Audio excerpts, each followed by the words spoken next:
everyone, welcome back to the Magpie Channel TV. I was going to go to St James's Park and film this on location, but the snow, pointing the window outside, you can't see that, is a falling. Well, slash rain, slash just absolutely minging. Miserable out there in a cold February in the Toon. So instead, stay nice and cozy, keep the hat on, indoors. These are sold out again. Might get some more in next week, and that'll probably be it, magpiechannel.com. Nice and cozy in here for us to talk about today's topic. It is Thursday, so thankfully we're only a couple of days away from another game, which is Forest away Saturday at 5:30. More on that in tomorrow's video, where we'll be reacting to Eddie Howe or Jason Tindall press conference. Well, it'll be Eddie Howe again. I think they should switch it up. I think they just mix it up. Good cop, bad cop. Swapsies. Yeah? Tindall 1 week, Howe the next. Why not? Go. Graham Jones. Nah, probably not.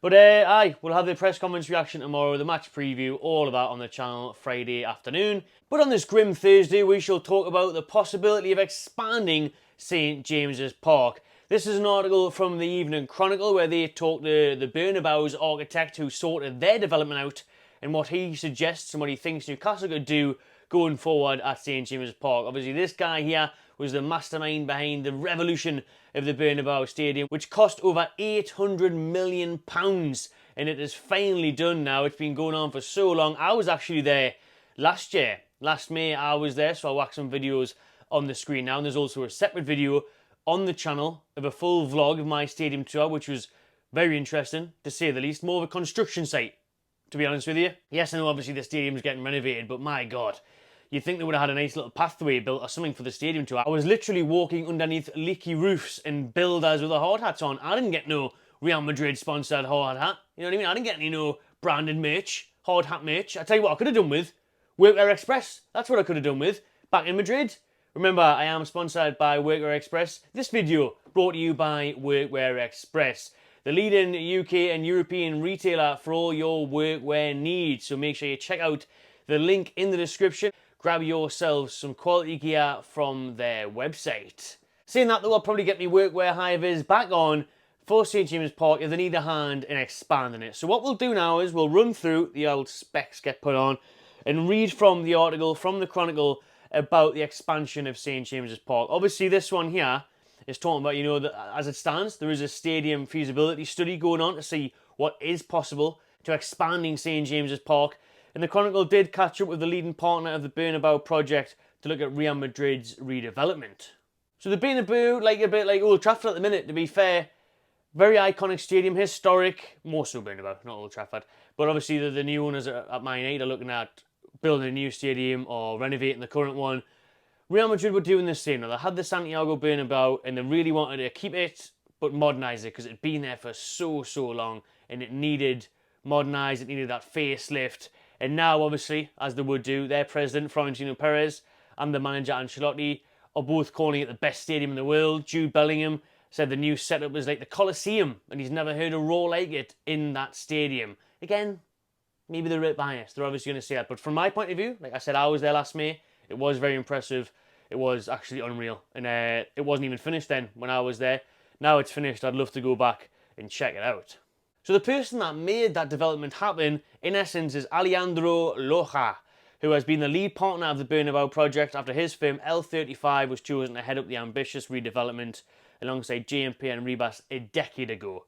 So you've got to take into account now when Darren Eales gets interviewed, he's always asked about the development of St James's Park. Or Amanda Staveley, are you going to build a new stadium? Are you going to try and develop St James's? And people are thinking, oh, we'll just extend the top tiers and we'll add a few thousand on, 10,000 on, and it'll be done within a couple of years. Nah. If it's anything like this, a decade. Let's hope not. Obviously, we'd be aiming for... It's a shame I couldn't get done in time for the next time, you know, the European competitions here in England. That would have been class, but that's looking unlikely now.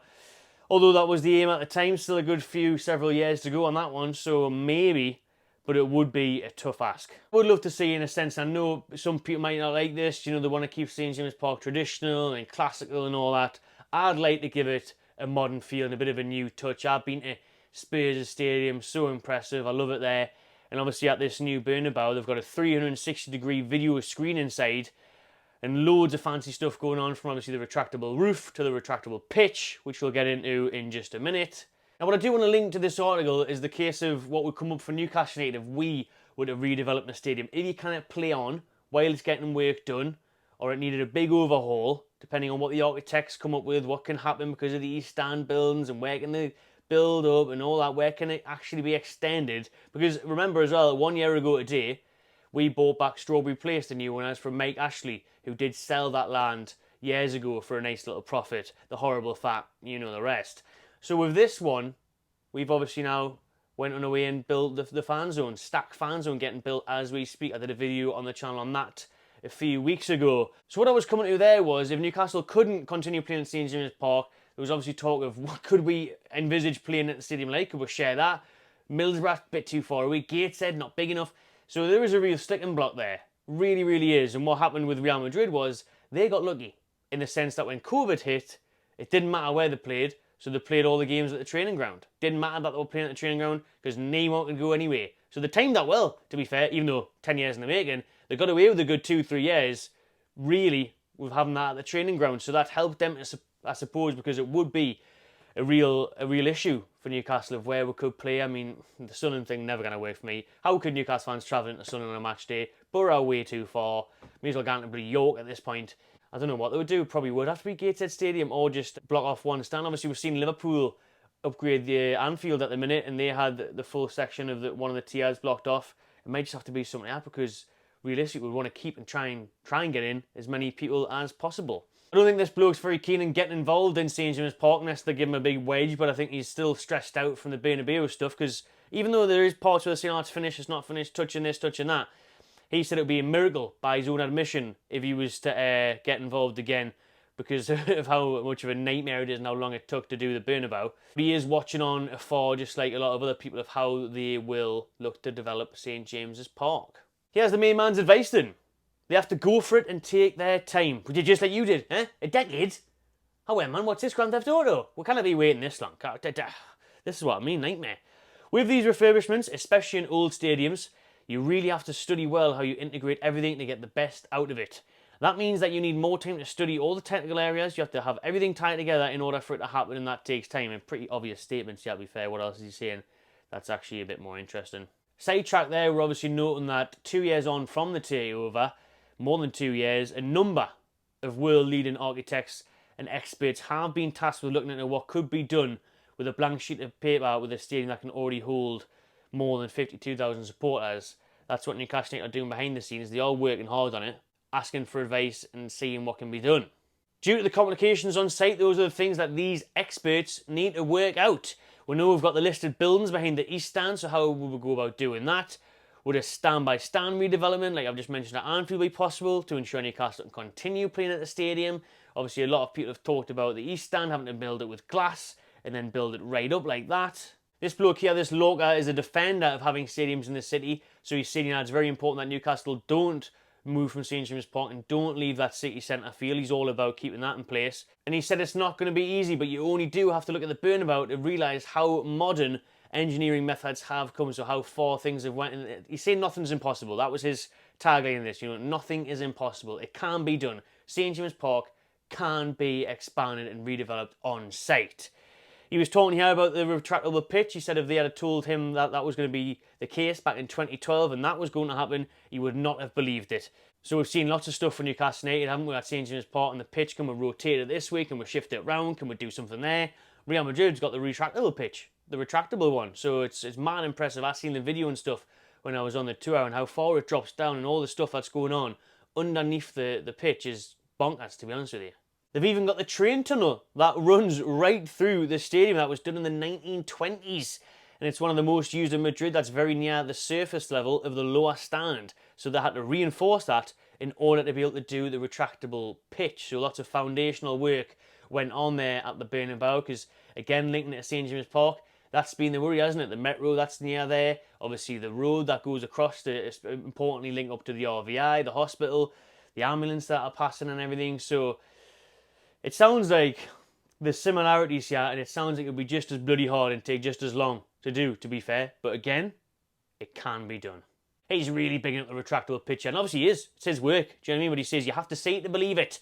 The pitch has been divided into 6 sections, so it can be stored in an underground greenhouse that is nearly 30 metres deep. As well as keeping the grass in optimum condition, the feature means that the Bernabéu is able to seamlessly host concerts, with Taylor Swift coming up in May. There you go, Taylor Swift. Fancy a bit of that, St James Park? Taylor Swift, retractable pitch.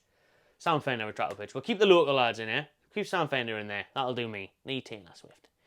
Work is still going on in the interiors of the concourses.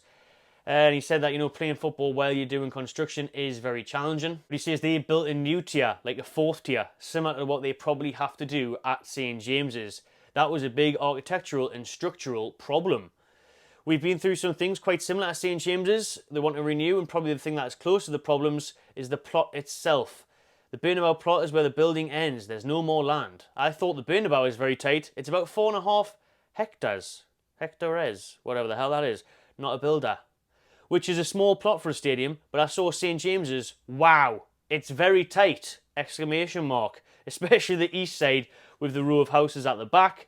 We did have some similar problems with the Bernabéu. You have to cantilever over it, and that's why that shape happens, because it really comes from the limitations of the plot. So again, similarities, again, comparisons, and he's also mentioning that east stand, those grey listed buildings, and how we could cantilever it over the top, that glass thing that we've seen pictures of it before.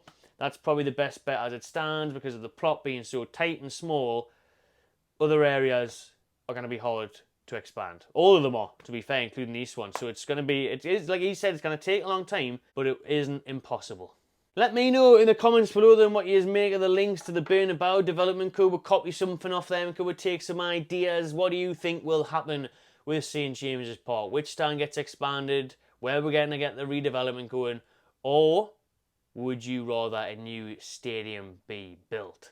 Drop your thoughts in the comment below. People, subscribe to my Magpie Channel TV. Give this one a big thumbs up. And I'll see you on the next one.